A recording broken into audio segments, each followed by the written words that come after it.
Hi, ako nga pala si Ria, isang caregiver dito sa Taiwan. Ngayon nga ay alas 10 na ng gabi at ako'y biglang nakaramdam ng gutom kaya nagpaalam ako sa amo ko na lalabas muna. Ayan nga at nandito na tayo sa 7-Eleven. Naghahanap na ako ng makakain ko at nakadampot na nga rin ako ng tuna.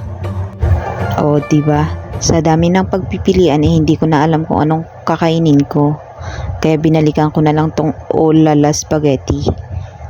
Ayan, at ipapainit na nga natin yan para mag-melt ang kanyang cheese. Tsara, ayan, at nag-melt na nga ang kanyang cheese na init na ni Manong. Ayan, tayo kakain na kasi ako'y gutom na. Mabuti na lang talaga at walang lakad ang aking amo. Kasi kung may lakad siya, hindi tayo makakalabas. Biruin mo ba naman, nag-grade ka ng alas 10 ng gabi? Mabuti na lang talaga at nakakatakas ako ng mga ganyang oras.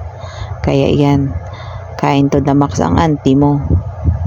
Oh, kung may pagkain din kayo dyan, kunin nyo na. Sabayan nyo na akong kumain para hindi kayo magutom. O siya, kung umabot kayo sa video na to, ay maraming salamat. Sana hindi nyo i-skip yung isda na makikita nyo. Maraming salamat, bye bye!